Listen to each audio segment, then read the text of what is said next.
નમસ્કાર ખેડૂત મિત્રો, આજે આપણે GW513 ના એક પ્લોટની વિઝિટ માટે આવ્યા છીએ. સૌપ્રથમ ખેડૂતભાઈનો પહેલા પરિચય લઈએ તો તમારું આખું નામ કહેજો. જયેશભાઈ પ્રાગજીભાઈ વાગડીયા. અમે તો દાણો મોટો છે. હા, પછી દાણાની ડુંડીની લંબાઈ મોટી છે અને લંબાઈ મોટી છે. અમુક કૂતરામાં 4 દાણા છે. હા, અને ડુંડીમાં તમે દાણાની સંખ્યા કેટલી છે એવરેજ? એ 50 થી લઈને 60 લગન નીકળે એવરેજ. 50 થી લઈને 60 લગન 60 સુધી. 5 વીઘાનું વાવેતર છે. GW513 ઘઉં આવ્યા છે ભાઈ.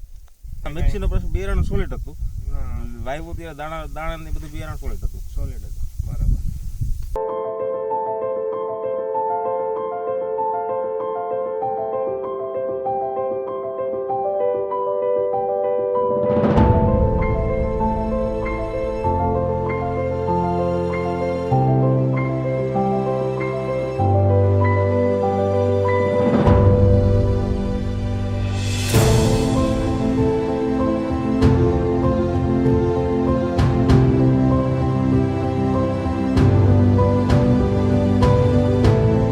નમસ્કાર ખેડૂત મિત્રો, આજે આપણે GW513 ના એક પ્લોટની વિઝિટ માટે આવ્યા છીએ.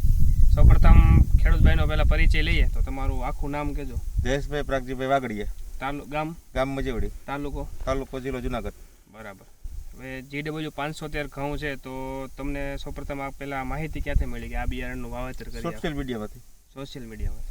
હા, હવે આ વાવેતરનો તારીખ કેટલી છે આ ઘઉં ઉપાયની? 20/11/2023 20/11/2024 એટલે 20 નવેમ્બરનું વાવેતર છે. ને બીજ દર એટલે કે વીઘે કેટલા તમે આમાં નાખેલા? 1 વીઘામાં 23-24 કિલો. 23-24 કિલો. બરાબર.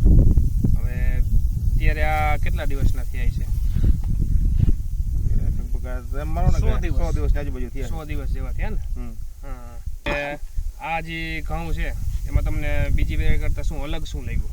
અમે તો દાણો મોટો છે. હા, પછી દાણાની ડુંડીની લંબાઈ મોટી છે અને લંબાઈ મોટી છે. અમુક કૂતરામાં 4 દાણા છે. હા, અને ડુંડીમાં તમે દાણાની સંખ્યા કેટલી છે એવરેજ? એ 50 થી લઈને 60 લગન નીકળે એવરેજ. 50 થી લઈને 60 લગન 60 સુધી. બરાબર. તો ખેડૂત મિત્રો, અત્યારે આ તમે ફિલ્ડમાં આખું બતાવી દીધું. કેટલા વીઘાનું વાવેતર છે તમારું? 5 વીઘાનું છે. કેટલા? 5 વીઘાનું. 5 વીઘાનું વાવેતર છે. GW513 ઘઉં આવ્યા છે ભાઈ. મજેવડી ગામમાં.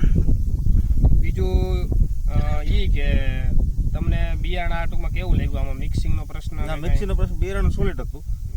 વાવ્યું ત્યારે દાણાની બધું બિયારણ સોલિડ હતું. બરાબર. તો ખેડૂત મિત્રો, આ તમે જોઈ શકો GW513 આપણે ઘઉં સંશોધન કેન્દ્ર વિજાપુર દ્વારા સંશોધિત જાત છે. અને હાઇટ કેવી થઈ છે? હાઇટ તો સારી થઈ છે. હા, એટલે ટૂંકમાં 3 ફૂટ જેવી તો થઈ છે. 3.5 જેવું થઈ ગયું છે. હા, બરાબર. ને બીજું એ કે આમાં રોગનો પ્રશ્ન, માનો કે તમને ગેરુટીકાનો પ્રશ્ન નથી. બરાબર. નજીકના ડીલરનું સરનામું અને કોન્ટેક્ટ નંબર મેળવવા માટે નીચે આપેલા નંબર પર સંપર્ક કરો. ધન્યવાદ.